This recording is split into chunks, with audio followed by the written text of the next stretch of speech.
ये लोग को यही रास्ता मिलता है जहाँ पैसे देखते हैं बस मक्खी की तरह पैसों की तरफ आ जाते हैं। बदतमीज कहीं के। गिनो ना, क्या कर रही हो?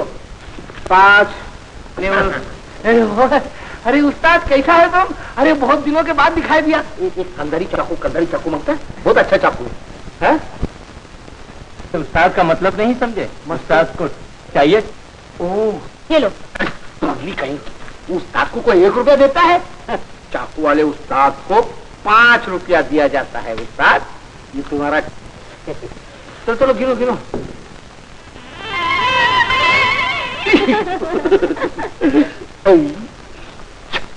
अरे शीरमैन साहब, आप कहिए क्या चाहिए? ये छुरी जिसके एक वार से दिल के 1000 टुकड़े हो जाए, या ये चाकू जिससे मजनू ने खुदकुशी की थी? नहीं, मैं तो खुद तुम लोगों को ढूंढ रही थी। हम लोग? आइए शीरमैन साहब, आइए बैठिए। ये आज हम लोगों की कमाई हुई है। बोलिए। आनंद, मुझे बहुत अफसोस है कि मेरी वजह से तुम्हारी नौकरी चली गई। नहीं, आपकी वजह से नहीं। अरे शीरमैन साहब, हम लोगों को तो आजादी मिल गई है, न नौकरी न चाकरी।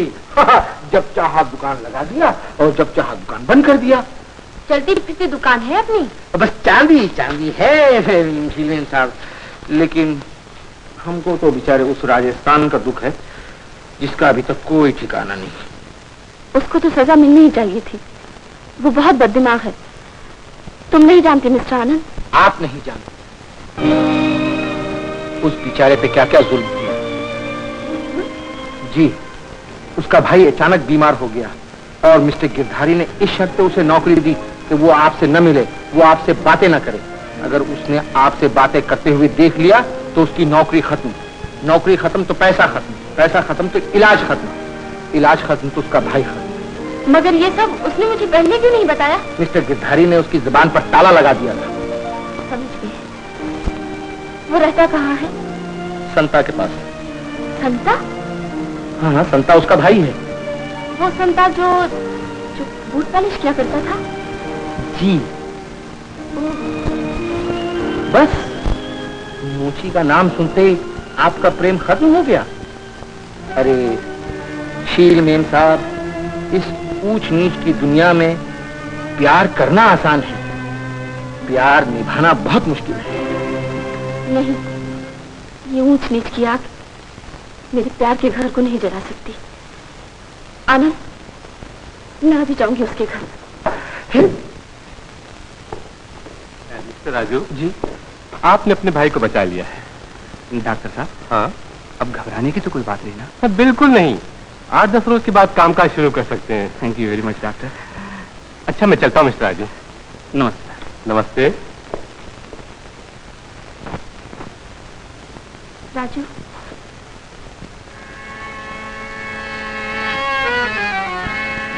शील, तुम यहाँ? हाँ, अब भी मुझे ठुकराओगे? अब शायद तुम मुझे ठुकराओगे। अगर मैं ठुकराती तो तुम्हारे पास ना आ जाती। मेरे पास आई हो, यही ठुकराने का कारण बन जाएगा, क्योंकि अब तुम्हें पता चल जाएगा कि मैं कौन हूँ। मैं जानती हूँ। क्या तुम ये भी जानती हो कि मैं संते का भाई हूँ, जो तुम्हारे यहाँ बूट पॉलिश किया करता था? हाँ, और मैं ये भी जानती हूँ कि तुम मुझे क्यों ठुकरा रहे थे, और मुझे ये भी मालूम है कि तुम्हारे दिल में मेरे लिए कितनी मोहब्बत है। राजू, मैं तुम्हारे लिए अपना घर छोड़कर आई हूँ। शीरमैन साहब, जो कुछ भी तुमने कहा, क्या ये सच है? हाँ। तुम्हें यहाँ आने से पहले अपनी इज्जत और हमारी हैसियत का अंदाजा लगाना चाहिए था। तुम एक लखपति ब्राह्मण की लड़की हो और राजू एक गरीब मोची का भाई। मैं राजू को चाहती हूँ संते दादा। ये नहीं हो सकता। मैंने पांडे जी का नमक खाया है। लोग कहेंगे कि संते ने जिस हंडिया में खाया उसी में छेद किया। मैं फैसला करके आई हूँ, अब मैं वापस नहीं जाऊंगी। तुम्हें अपना फैसला बदलना होगा। डैडी भी यही चाहते थे कि मैं अपना फैसला बदल दूं। क्या तुम लोग ये चाहते हो कि तुम्हारे ऊंच नीच के झगड़े में पड़कर मैं अपना जीवन बर्बाद कर दूं? नहीं नहीं शील, मुझे माफ कर दो, मुझे ज्यादा दुखी मत करो। मैं छोटा आदमी इतनी बड़ी दुनिया का मुझसे मुकाबला नहीं हो सकता, नहीं हो सकता। राजू, राजू, अगर तेरे में जरा सी भी शराब है तो शील को इनके घर पहुंचाइए। लेकिन भैया, संते दादा, संते दादा, भगवान के लिए भगवान के लिए शील तुम जाओ, मेरे जीते जी ऐसा नहीं हो सकता। संते दादा, तुम समझते क्यों नहीं? राजू, अगर तुझे अपने भाई की इज्जत का जरा सा भी ख्याल है तो तू इसे ले जा। परमात्मा के लिए चली चलो शील। मेरे भैया अभी दिल की बीमारी से अच्छे हुए हैं, अगर फिर से अटैक हो गया तो मैं कहीं का नहीं रहूंगा। संते दादा, अब मैं वापस नहीं जाऊंगी। नहीं नहीं शील, तुम जाओ, जाओ। भगवान के लिए इनकी जान से तरफ खाओ और चली जाओ, मैं सब चली जाओ।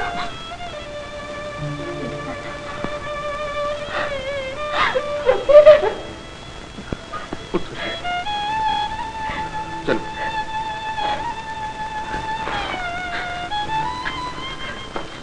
कॉलेज में नहीं, लाइफ में नहीं, सहेलियों के घर में नहीं, शील का कहीं पता नहीं। तुम मजाक समझ रहे हो गिरधारी? कोई नहीं जानता कि शील कहाँ चली गई। मैं जानता हूँ सेठ जी, शील अपने प्रेमी के पास गई। उस बदमाश मैकेनिक के पास? जी हाँ, और शायद आप नहीं जानते कि वो मैकेनिक भिखारी संता का भाई है जो बूट पॉलिश किया करता है। ये तुम क्या कह रहे हो गिरधारी? मैं लुट गया, मैं बर्बाद हो गया। तुम पैसे क्या कर रहे हो? अभी पुलिस को टेलीफोन करो और गिरफ्तार करवा दो उस बदमाश को। क्या समझ रखा हो तुमने मुझे?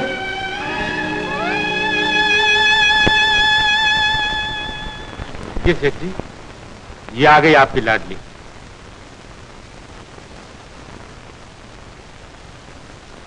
तुम आ गई बेटी? जी हाँ। बहुत खूब। अब देखना कैसा मजा चखाता हूं उस मोची के बच्चे को। तुझे भगाने की चाल चलता है। मुझे कोई भगा कर नहीं ले गया था, मैं खुद गई थी। तुम उस नीच को बचाना चाहती हो जिसने मेरी इज्जत और मेरे धर्म को लूटना चाहा। जिसे आप नीच कहते हैं, आज उसी की वजह से फिर मैं इस घर में कदम रख रही हूँ। आपकी इज्जत की खातिर उसने मेरी मोहब्बत को ठुकरा दिया। शील, उस गरीब ने अपनी झोपड़ी तोड़ दी, मगर आपके मान का महल नहीं गिरने दिया, और आप उसी को नीच कहते हैं। खामोश। बाप के सामने एक भिखारी मोची की तारीफ करते हुए तुम्हें शर्म नहीं आती शील? वो नीच तुम ऊंची जात वालों से कहीं ज्यादा बेहतर है। तुम सिर्फ तन के उजले हो और वो मन का उजला है। तुमने धूल झोंक रखी है पिताजी की आंखों में। जबान बंद करो। तुम उस शरीफ नेक इंसान को बुरा भला कहती हो? बहुत खूब, याद रखो मैं तुम्हारी शादी इसी के साथ करूंगा। मैं शादी नहीं करूंगी पिताजी, ये मेरी जिंदगी का सवाल है। सवाल मेरी इज्जत का है, तुम्हें शादी करनी पड़ेगी। चाहे मेरी जान चली जाए, मैं शादी नहीं करूंगी। नहीं करेगी? बेशर्म, बेहया, मुझसे जबान लड़ाती है। देखी, देखी, पिताजी क्या हुआ आपको? बिहारी, डॉक्टर बुलाओ। पिताजी, पिताजी क्या हो गया? बोलिए ना पिताजी। पिताजी,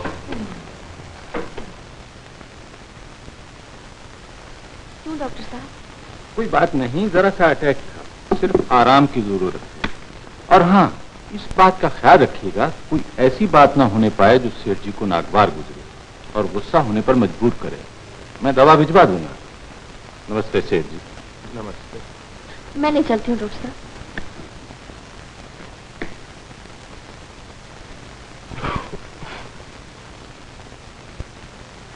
माफ कीजिए सेठ जी, आप खुद अपनी सेहत खराब कर रहे हैं। आजकल जात पात कौन देखता है? ना देखे कोई, लेकिन मैं जरूर देखूंगा। ओहो, अगर शील उस मैकेनिक के साथ शादी करना चाहती है तो आपको तो खुश होना चाहिए। आपकी लड़की बदलते हुए जमाने का साथ दे रही है, ऊंच नीच की समस्या को हल कर रही है।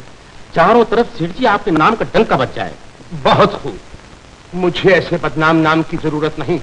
मैं पुराने ख्यालात का आदमी हूँ, पुराने ख्यालात पर चलता आया हूँ और चलता रहूंगा। मगर सेठ जी, आपकी लड़की पढ़ी लिखी है, उसे अपनी भलाई बुराई सोचने का पूरा हक है।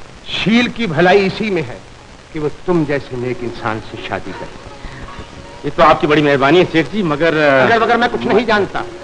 याद रखो, पैसे की चोट सबसे ज्यादा होती है। शील को बचाने के लिए मैं आज ही शाम को एक ऐसा वसीयतनामा तैयार करूंगा जिसकी रूह से मेरे मरने के बाद मेरी तमाम जायदाद के मालिक हो गए। मैं सेठ जी? हाँ हाँ, तुम। और शील का हक उस वक्त तक नहीं होगा जब तक वो तुम्हारी पत्नी न बन जाए, समझे? मगर डैडी, इसकी क्या जरूरत है? जरूरत है, जाओ और मेरे सॉलिसिटर को भेज दो। जैसी आपकी मर्जी।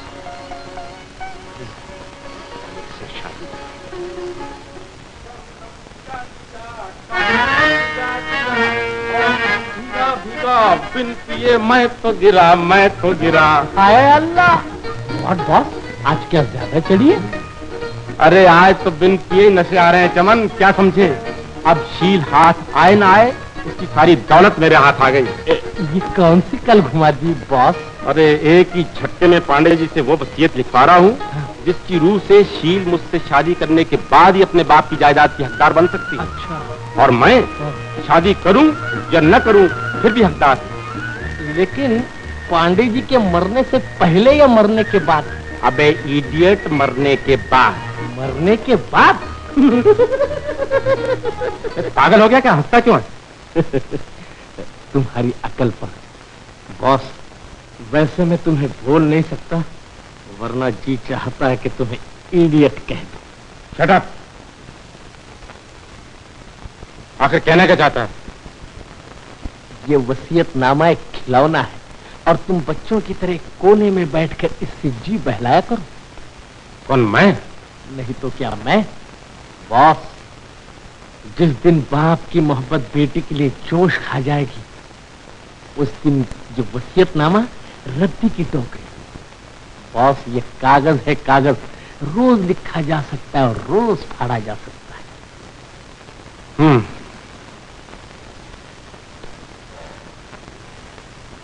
क्या करना चाहिए? पहले लेन देन की बात पक्की हो जाए बॉस, और जितना माल लगाओगे और उतना दिमाग लगाओगे। वही मसल, जितना गुड़ उतना मीठा। करेक्ट। 10% तुम्हारा, ऊपर से इनाम अलग। बोलो क्या कहना चाहते हैं? Thank you boss, thank you. जरा कान खोल के सुन लो। जैसे ही वसीयतनामा हाथ में आ जाए, पांडे जी को आराम की नींद सुला दो। क्या मतलब? खून? मर्डर? नहीं, ये मुश्किल है। अरे इसका भी तरीका होता है बॉस। पांडे जी की ये बीमारी किसी खौफनाक बीमारी की शक्ल भी ले सकती है, जैसे कि प्लेग। प्लेग? समझा।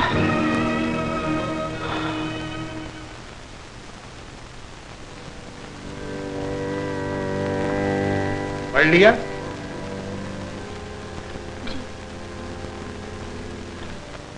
ठहरो। मेरा फैसला ये वसीयतनामा है, तुम्हारा फैसला क्या? एक तरफ अमीरी है और दूसरी तरफ गरीबी। एक तरफ शरीफ गिरधारी है और दूसरी तरफ वो भिखारी मैकेनिक। जवाब दो। मुझे मजबूर न कीजिए पिताजी। बहुत खूब। कान खोल कर सुन लो। अगर तुमने गिरधारी से शादी नहीं की तो जिंदगी भर ठोकरें खाती रहेगी, जिंदगी भर। क्या समझ रखा है इसने मुझे?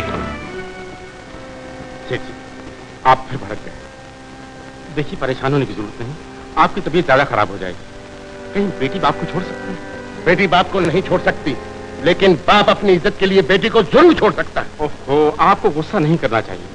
चलिए, मैं आपके लिए पानी लाता हूं।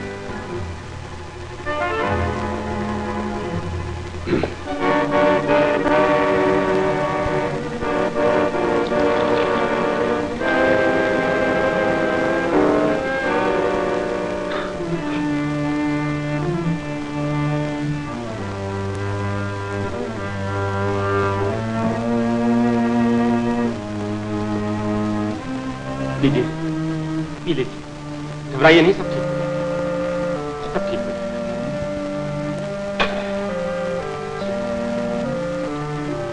गिरधारी जी, इधर आओ। ये वसीयतनामा अपने पास रखो। लेकिन इसकी क्या जरूरत है? आपके पास रहा, मेरे पास रहा, बात तो एक ही है। लेकिन आप कहते हैं तो मैं रख लेता हूं। अच्छा, अब आप आराम कीजिए, मुझे इजाजत दीजिए। अच्छा, नमस्ते। नमस्ते। क्यों doctor? Come with me.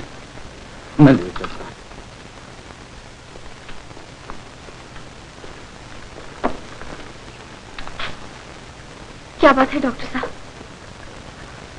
Doctor साहब, बड़ी एहतियात की जरूरत है। मुझे तो कुछ प्लेग के आसार मालूम। Plague doctor? यस। घबराने की कोई बात नहीं, मैं पूरी कोशिश करूंगा। आप किसी आदमी को फौरन मेरी डिस्पेंसरी में भेज दीजिए। Don't be nervous.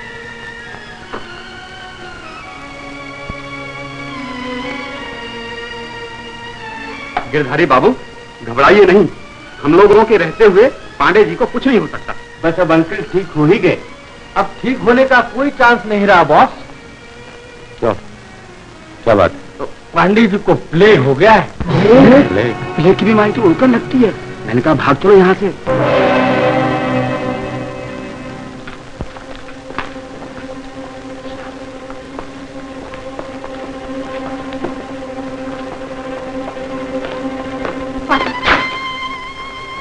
आप पर पिताजी के बहुत एहसान है। ऐसी हालत में इन्हें छोड़ के न जाइए। तो क्या बेटी उन एहसानों के बदले में अपनी जान दे दूं? पाटिल साहब, मुखर्जी बाबू, आप तो पिताजी के बहुत पुराने दोस्त हैं। कम से कम आप तो न छोड़ के जाइए। पुराना दोस्त हूँ, तभी तो उनकी जिंदगी मांगने के लिए भगवान के पास जा रहा हूँ।